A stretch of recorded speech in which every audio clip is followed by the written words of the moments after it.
Hello friends and welcome back. As you can see, Davina was feeling like a kite recently, and by that I mean leaving the ground a lot.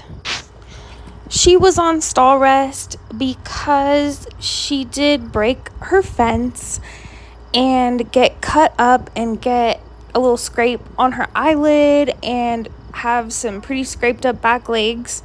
I'll show you here in a moment. And she did have a few days in her stall, which we fixed up, but there's the hole in that fence. Oh, my poor baby got a scrape on her eye and it was kind of swollen, and she was on some meds for a week, and she scraped up her hocks pretty bad, both of them, and they were kind of swollen here. My poor baby. And my friend Tabitha, thank you so much. She helped me get these really long panels to fix the fence.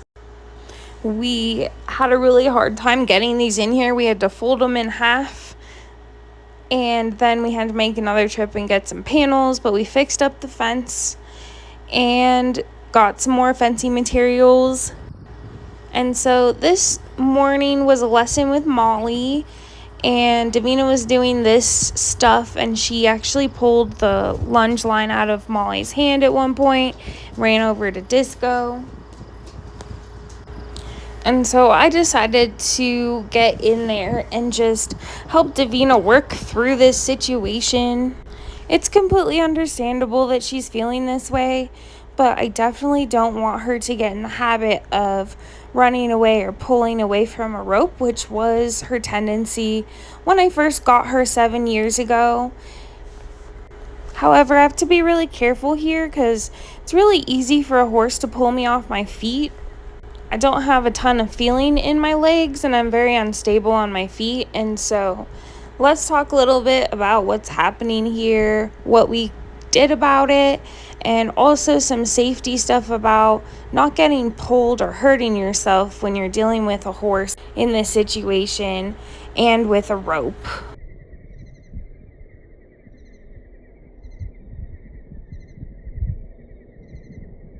I'm just taking a moment to pat her and breathe there, and Davina is feeling just a little spicy today.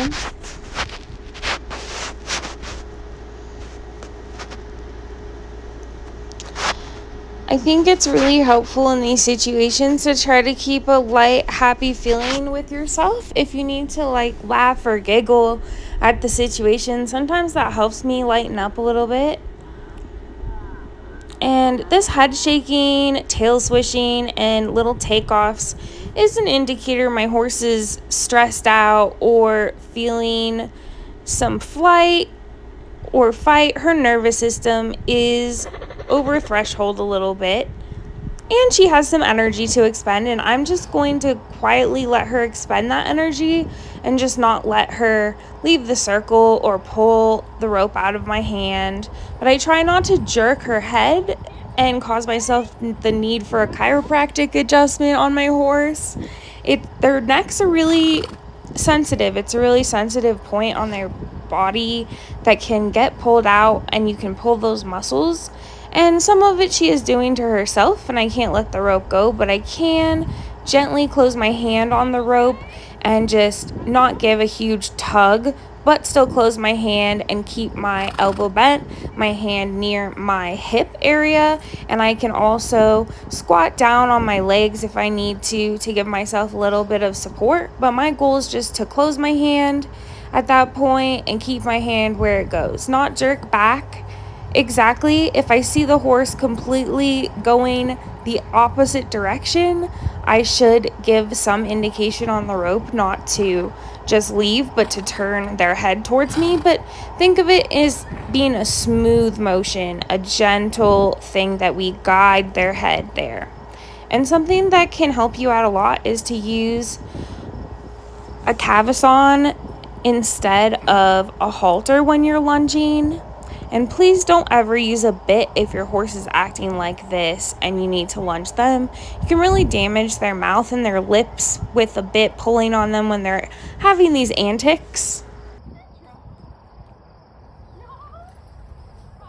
It's a little different if your horse is calm and lunging well. But Davina actually can't use bits anymore due to a couple incidents that hurt her mouth from things like this with bits. So don't do it, because now she hates bits and she's got some scars on her lips and her mouth. But I would advise you to just try to keep a good feeling in your body. Focus on what your horse is doing. Of course, you need to really have a good handle on a rope and or a whip if you're using one, so you don't get tangled up in it or step on it or make your horse step on it. And then keep that rope tight and up out of the way. If your horse starts to run off and the circle is very small and you feel you might get pulled off your feet, you can let the rope out a little bit, but try to again get your feel on the rope and give a smooth motion and close your hand around the rope, kind of connecting with their head and guiding them where you want them. And Davina kind of moves me around here, but you may want to stay completely still and just turn in circles when you lunge your horse. However, for me, it's better to move my horse around and walk around a little bit for my back and my legs, and also to just let off some of the pressure and give the horse a wider circle.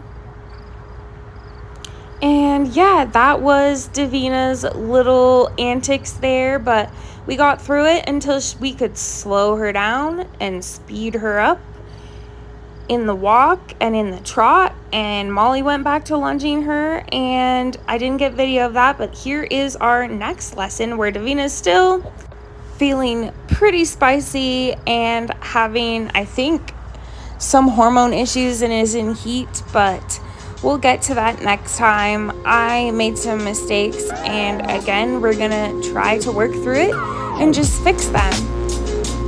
That's all we can do with our personal horses, and this even happens when you're giving lessons. Happy training. Can't wait to see you next time. Be sure to like and subscribe and hit the bell so you don't miss anything.